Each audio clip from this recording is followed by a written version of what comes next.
Welcome back to the dopest show you won't get sick of. I'm Spencer and this is Sasha. Spent most of my 20s in federal prison, but I've been off heroin since April 9, 2010. Got a lot of stories about the dumb stuff I did to get put in prison. I've also got a lot of stories about the crazy stuff that actually happened when I was in prison. And God forbid you end up in prison, you won't have to make some of the same mistakes I made. So this happened a number of times. Casey, my fiance, got me to tell this, but she's like, why ain't you told these stories about this type of thing? Because it's one I got a bunch of. So I got to the low security from the medium, and I got big into the weights. My buddy Boone got me in his group, but they all ego lifted like crazy. Now I got up on squat and deadlift, got up like crazy with them. But on bench, on the second set, they were putting too much weight on to where I was burning out, and I was having to have forced reps. So I didn't get very far with them. Now when Boone went back home, a lot of them, it seemed like they didn't like a white guy in the car. A few of them were my friends now, but I'm not going to stay where I'm not wanted. My buddy JB, Justin Berger, he's black too. He's from Roanoke. He's back. He's out now. He could tell you every bit of this story because I about gave him a nervous breakdown, and it's funny. JB, I talked about me smuggling at 16. At JB, he was involved in some wild stuff, like $250,000 every couple of weeks he was driving when he was 16. Sounded like he was skimming off of it too a little bit. I overheard a conversation between some of the people that were the higher ups in that operation that were in prison. He didn't know I heard that conversation though. JB didn't. But anyway, so I got into his crew. He said, "Man, you need to come work out with us. So we'll get your bench press up." Says you got white people genetics. White people genetics means you only get good on legs and deadlift, but your bench is going to take a little while. And I'm like, okay, I've got white people genetics off. I'll go with that. And shoot, so I did their thing. His crew had two short guys that were tanks. Now, Chicken Man was about 280 pounds short, but you know how when a lot of times big people, you can guess maybe they're strong. No, Chicken Man, even though he had that belly, shoulders and chest, like it was like a bodybuilder, shoulders and chest. And then my 600-pound life on the lower half. He had a big old belly, and he was ghetto as could be, ghetto. And now, that stuff it cracks me up. As long as as long as get along and everything, it's all good. But people call each other out on the weight pile, and this guy Country, you'd say, "Hey, Chicken Country's over there to mess me." Go, where you at? And they do this thing like that. So I worked out with them for a good bit, got bench press up. JB, he's from where I'm at. And there was a unique thing that would happen where people would say, I'll drop you off, and end up being a weightlifting competition. Chicken Man smashed people a number of times.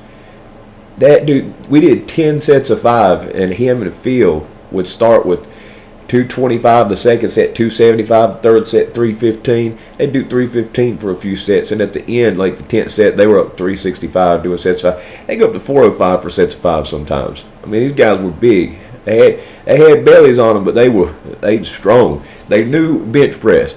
Now out of the group, and we had JB's little cousin, Little King. It's not like calling a dude a king or something. His last name's King, So, and he's little. He came in at prison about 115 pounds. He got up to 155, about 5'7", perfect bench press, chest to lockout, break the weight himself with 335. Man, pound for pound, that little fella was incredible. His squat was less. I think he only got like 315 on that, but he'd get about 5 plates. 5 plates on deadlift on each side. He'd get about 495 to 505. But overall, deadlift and squat, that was my thing. They didn't even squat. They didn't have a leg day. They got the bar that day. They didn't do it. So then I said, come on. And I started doing it. JB started coming out with me. Chicken Man, he wasn't going to do any legs. He didn't have chicken legs. He was a big dude. Big calves carrying all that weight around. Now, I started doing squats just from the start. Just worked the way up. And now, bench press, I got number up reasonable. At this point of this story, I got up to 305, but I think around the time of this story, I was only up to 275 on a good day. Okay, and a lot of people put just so much emphasis on bench press. In prison, that's like almost what you're judged on in so many different ways. Like, people think like a bench press is equivalent to a fight, and it's kind of ironic because fighters a lot of times don't do bench press at all. Like, it's an exercise that, and I told, a couple of my friends that in prison, and they're like, oh, no, I can't believe that. I can't believe that. Look at Deontay Wilder. Deontay Wilder's like 230 pounds. He was struggling to get 325, okay? 325. I mean, for his weight, he's not even 100 pounds over his weight. And in prison, that was a standard for strong, so it's kind of a bias I have. If you could bench press 100 pounds more than you weighed, you're pretty strong. And if you could bench press double your body weight, yeah, you were strong. And there were people that could do it. A lot of people did that thing where they lift their butt up, foot off the thing, and claim they did something. That was annoying to me. But anyway, Deontay Wilder is one of the hardest hitters on the planet. And look at that. His bench press is not, you got the other guys. What is it, Dillian White? He bench presses like in the mid 400. He rips Deontay Wilder's max. But Deontay Wilder's got that death touch. But anyway, so JB, they come out to me on the other day, but the only thing you'd see Chicken Man come out there for was chest, which was twice a week. Bench press, we did it twice a week. And then the other thing, he'd come out there and do arms. I don't remember him ever doing shoulders with us. We did shoulders too. We did a 10 down circuit on that. Now, all these call-outs happen. All this stuff happens. And it started with Boone. He actually caused a problem between me and JB where stirring stuff up because I worked at his crew saying he'd put me on him and stuff like that. But something that ended up happening a number of times that really got on my nerves was like Chicken Man or JB or somebody be like, yeah, we'll put the white guy on you. And I go on, mess around. We'll put the white guy on you, embarrass you right now. And then they'd be like, yeah, nah, never that. I'll never let a white guy beat me and all this. And then it starts getting a little personal, okay? Some people can do this stuff where they go back and forth and trash talk and all this stuff. I don't insert myself in that because I get to wanting to fight. Like after you said so much, like if you clown me, if they say, well, put the white guy in, start doing that, well, now I'm offended. And that happened a number of times, and it was unfortunate. I hated it. But they put me on people a number of times because they knew what was going to happen. Just as, some people on here wouldn't have guessed, that I had muscle under, because a lot of times I don't dress like it. Didn't in there either, more comfortable stuff. Just don't dress like that. But anyway, and you wouldn't see me prancing around without my shirt on in prison ever. Till the last 3 months. I got a real tan before I got out. Wanted to get a tan before I got out. Stayed out. I walked 12 miles a day for the last 3 months. Minding my business. Out here walking, nothing bad can happen. I'd come in, get the remote, get TV, chill the rest of the evening. But anyway, there was this guy that showed up, this young guy. It made it worse because he was in my building. Now, JB, Chicken Man, and Phil all are in my building. JB, his cousin, Phil, they're all from my area. They're all from Roanoke. Now, yeah, white guy working out the black crew, they pulled me in quick. I've tried to get in with a number of groups when I got. Boone got me in quick because he was my friend. But, I went and asked like 3 people when I first got in the building, the 3 people that I'd seen before, because I wanted to lift as soon as I got to the level. I wanted to get right back in it. My goal in prison was to not leave without doing something. Like, I could not stand to think that this is just wasted time that I will not get back. That concept was too much to handle. I couldn't think that I was just wasting my time. I had to have made it for a purpose. So, yeah, it was my mission, like literally. And Steve, I had this guy, Steve. Steve was in there for robbing pharmacies and selling steroids. He had 3 fitness degrees. Him, a lawyer, and a pharmacist decided they were going to rob pharmacies because who'd believe it? They're upstanding members of the community. Well, after so many, someone told, and they believed it. He went to prison. He got 15 years. But he was a genius with writing meal plans and stuff like that. Wrote my meal plan. And I'm going to be straight up about something. I deadlifted a truck. No, not literally. I'm just being metaphorical there. But Steve would laugh when I deadlift, and he'd say, your form is terrible. You should not be able to lift what you're lifting with your form.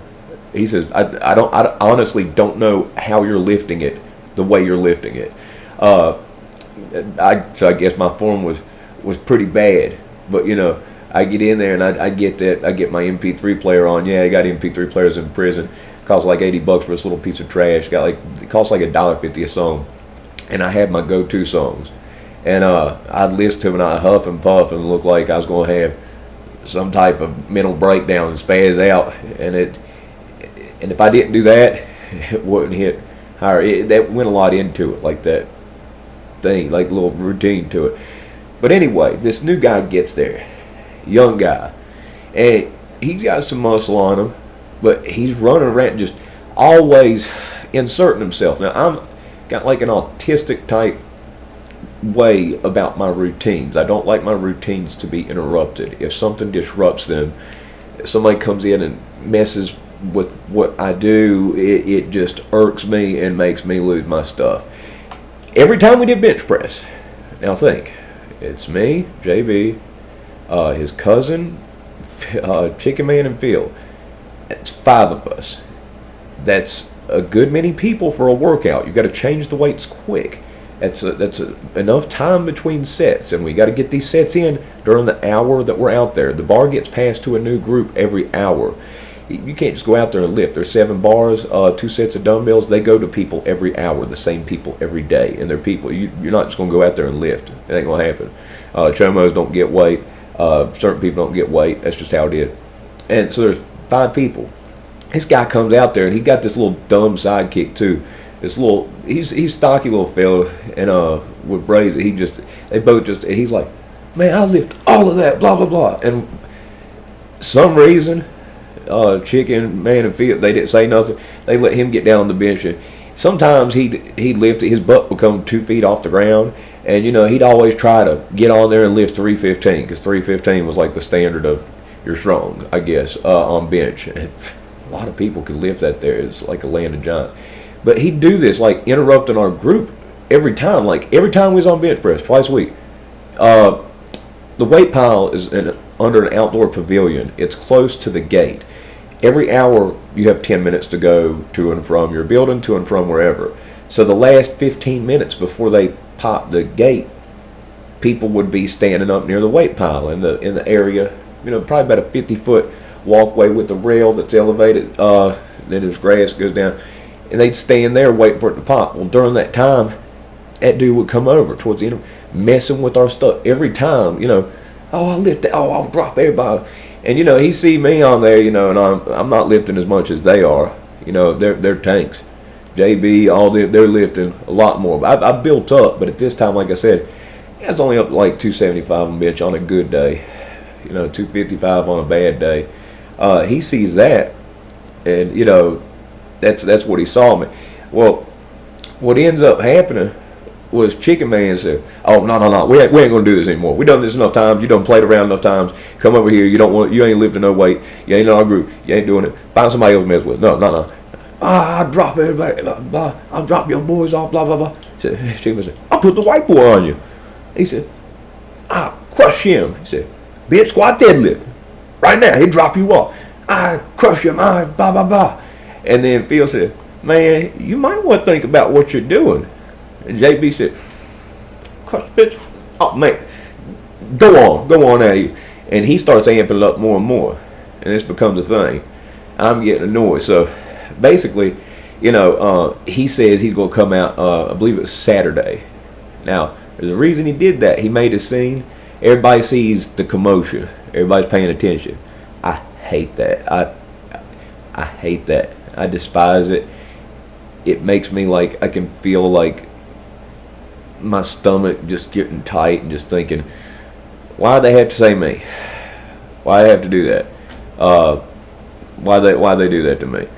So anyway, we all end up going in. He keeps saying how he's going to crush me, this and that, and everything else. So ultimately, Saturday, we did deadlifts, and we was out there. And the reason he said Saturday, nobody's out there because it's during the daytime. In the evening, everybody's out. So Saturday, if it doesn't work his way, nobody sees it happen. Nobody's going to see it happen. So that's why he did that, which was probably smart on his end for what happened. So anyway, you get out there, and also too, when he came up and tried to do bench press, there's no warm up or nothing. He just get on the thing, try to do 315. I mean, and lay out it stupid and everything else. So we're out there, we're doing deadlifts.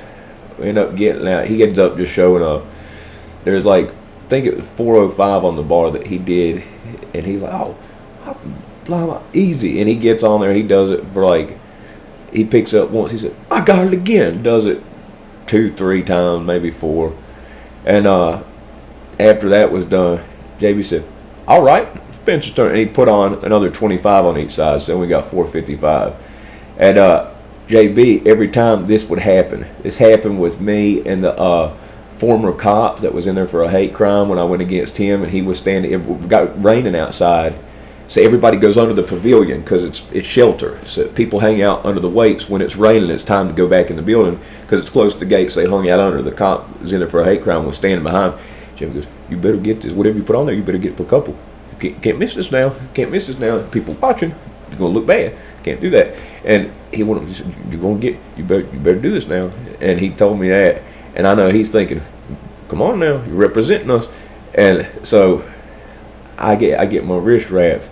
I wrap around there, and I go, huh, and I don't really pull on it, but I look like every muscle in my body, I put on a good act.